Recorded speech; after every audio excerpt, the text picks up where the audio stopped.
স্কুলে যাওয়ার আগ মুহূর্তে তার প্রতিদিন একটা না একটা বায়না থাকে। তো আজকে সে একদম বারান্দা নিয়ে একদম বসেছে, একদম পার্কিং বানিয়ে বসেছে। কিছু, কিছু জায়গায় ঘর বানিয়েছে। মানে বিভিন্ন খেলনা দিয়ে বিভিন্ন জিনিস বানিয়ে খেলছে। তো বললাম অনেক কষ্ট করে তাকে গোসলখানায় পাঠালাম গোসল করাতে। আর এখান দিয়ে আমি টিফিন রেডি করে নিচ্ছিলাম। আর সবকিছু গুছিয়ে নিয়েছি ইফতারি বানানোর জন্য। আর ছেলে তো স্কুল খোলা, কিছু করার নেই। আমার ৩ ছেলেরই স্কুল খোলা। মাশাআল্লাহ ২ ছেলে তো রোজা রেখেছে। তাদের টিফিনের কোনো ঝামেলা নেই। কিন্তু উনার জন্য তো টিফিন বানাতেই হয়। তো ওদের স্কুলে পাঠিয়ে দিয়ে আমি বাসায় এসে সবকিছু গুছিয়ে নেই। তো ইফতারির জন্য যেটা করেছি একদম শর্টকাট, আজকে কোনো ফ্রোজেন আইটেম বানানো হয়নি। আমি একেক দিন একেকটা রাখার চেষ্টা করি।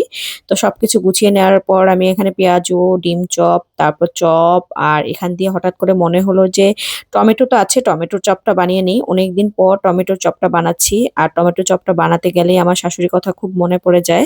আমার শাশুড়ি থাকতে আমি টমেটোর চপ, তারপর হচ্ছে গিয়ে মিষ্টি কুমড়ার চপ, তারপর পটলের চপ, তারপর হচ্ছে কাঁচা মরিচের চপ বানাতাম। আর সে খুব পছন্দ করতো আরকি এগুলা খেতে। তো আজকে হঠাৎ করে খুব মনে পড়ে যাচ্ছিল। ইফতারের সময় খুব মনে পড়ে আসলে। কিছুই করার নেই। তার জন্য খুব দোয়া করবেন। সে নেই আমাদের মাঝে। তো আমি এদিক দিয়ে মানে একদম আলুর চপটা যেভাবে বানাই সেভাবে করেই জাস্ট চুবিয়ে ভেজে নিয়েছিলাম। তো টমেটোর চপটা বানানো শেষ। এদিক দিয়ে পেঁয়াজুটাও বানানো শেষ। পেঁয়াজুটা একদম ক্রিসপি হয়েছিল। আর আমি পেঁয়াজু বানানোর আগে যেটা করি, ডালের সাথে একটু চাল ভিজিয়ে রাখি।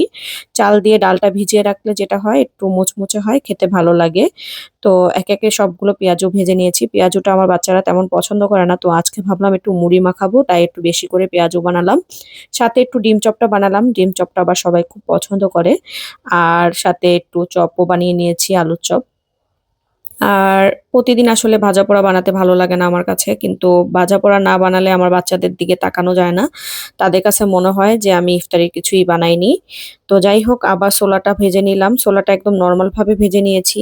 আর যে বেসনটা ছিল লাস্টে, সেই বেসনটুকু আমি দিয়ে দিয়েছি। কিন্তু ছোলাতে সবসময় দেখবেন ভাজার শেষে একটু বেসন গুলিয়ে দিবেন। দেখতে কিন্তু ভালো লাগে, খেতেও ভালো লাগে। তো আমি একদম হালকা মসলা দিয়ে ভেজে নিয়েছি। তো সবকিছু গুছিয়ে নিয়েছি। ইফতারের আগ মুহূর্তে একটু ট্যাং বানিয়ে নিয়েছিলাম। আজকে অন্য কোনো শরবত বানাইনি। শরীরটা ভালো লাগছিল না তাই।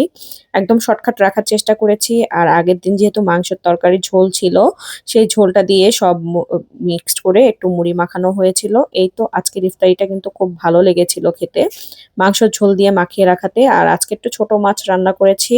তেমন কিছু রান্না করব না। আর ছেলেদের জন্য মাংসের তরকারি আছে, তাই একদম শর্টকাট রাখার চেষ্টা করেছিলাম।